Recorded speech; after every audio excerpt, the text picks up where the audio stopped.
They would.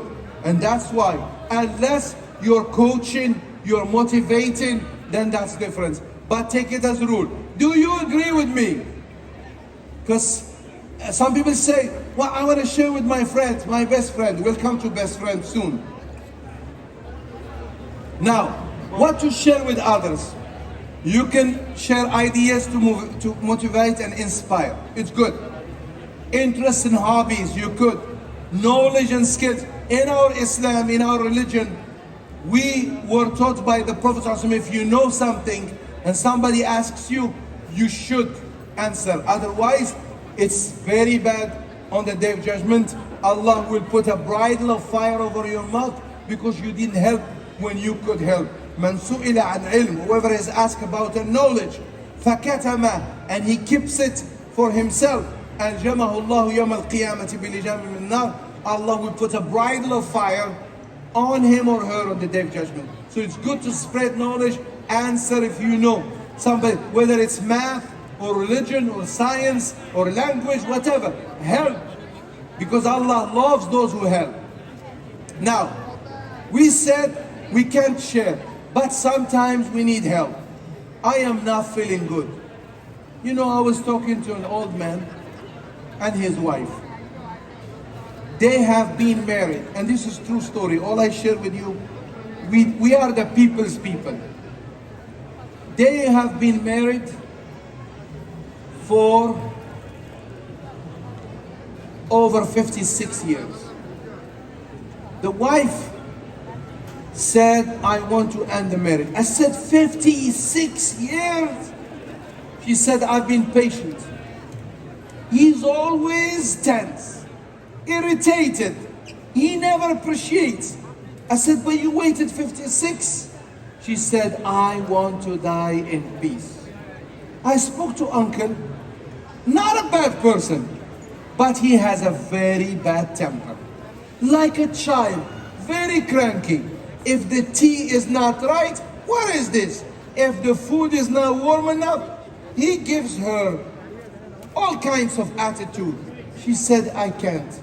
One day, he lifted a cup, a mug, and he was angry. He threw it on her, and he just passed by her forehead, scratched her.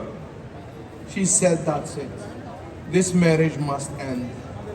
We tried and tried. She said, I tried. He has a problem. He can't control. But you've been waiting 56 years. She said, my volcano now has erupted. I've been holding. I came to talk to you. Am I a sinner to ask for divorce? I am asking you. I said, Allah mentioned in the Quran a woman who came to the Prophet ﷺ because her husband were giving her attitude and keeps her, you're too old for me. You know, I'm gonna marry a young one. Madu. They do that. She lived with him, the poor, many years. The Prophet ﷺ, Allah says, Surah Al-Mujadala, Allah is listening and has heard clearly that woman who came to you complaining about her husband. And Allah made a ruling. Don't you men dare to say to a woman, you're too old for me. You're like my mother. She lived with you all this life. Everybody's getting old. Now you have your muscles, you can still get madu. And you forget her. What kind of man? And then Allah commented, brothers and sisters, if Allah is listening to a plea to someone in pain, and Allah sent a surah in the Quran, Surah Al-Mujadala, the part number 28 starts with this surah. قد سمع الله قول التي تجادلك في زوجها وتشتكي إلى الله. She's pleading, I need help. Listening to them.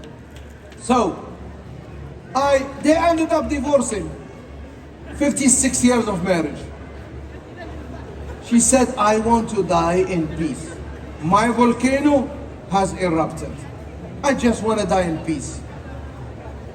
That man should go for counseling, but too proud. I'm knowledgeable. I'm a professor. I'm well accomplished. People come to seek my advice. Each and every one of us should once in a while check and go and talk to someone. The Prophet ﷺ consulted Salama. The companions did not like him to sign the peace treaty because they felt like it was kind of humiliation. He spoke to his wife, she said, sign. We will gain more with peace than going to war.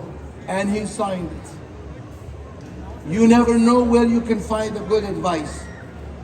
Many of us men, oh, my wife doesn't know. She could speak wisdom. She knows you well more than anybody else after Allah. And you know her well. So, personal problems, spiritual, financial, psychological, you can share them with very close people, like parents. Believe me, I am talking out of 30 years of experience. Listen to my words. Parents will never let you down. They will never sell you. Parents, parents, parents, mommy and daddy, they are the best people because they have your best interest in mind. Spouses, if it's a good relationship, there is no privacy between husband and wife. And close relatives, be careful with close relatives. I mean close relatives. An uncle that you trust. Cousins, be careful. Because cousins can be also bad influence. Sorry if you're sitting with your cousin, unless you're married with your cousin, some people do. With very close trusted friends, I am careful with friends, but with extreme caution. Who's your best friend? Any married couple here? Okay, who's your best friend? Your mom? And who's that one there next to you? She's your best friend. Your mom is more than your best friend. He said, my mom is my best friend. She should be your best friend. Your mom cannot be a friend. She's above that. Huh? Same thing, sister. Who's your best friend? Don't say my dad. My husband. Oh, my best friend. Your best friend? First Allah, your parents, and your spouse. Then friends with limitations. Please don't tell me my best friend. It was reported, look at this hadith by Imam Ali. Some say the Prophet said it. أحبب حبيبك هونا ما عسى أن يكون بغيضك يوما ما وأبغض بغيضك هونا ما عسى أن يكون حبيبك يوما ما. Love your loved one, but do not go to the extreme in your love. One could turn one day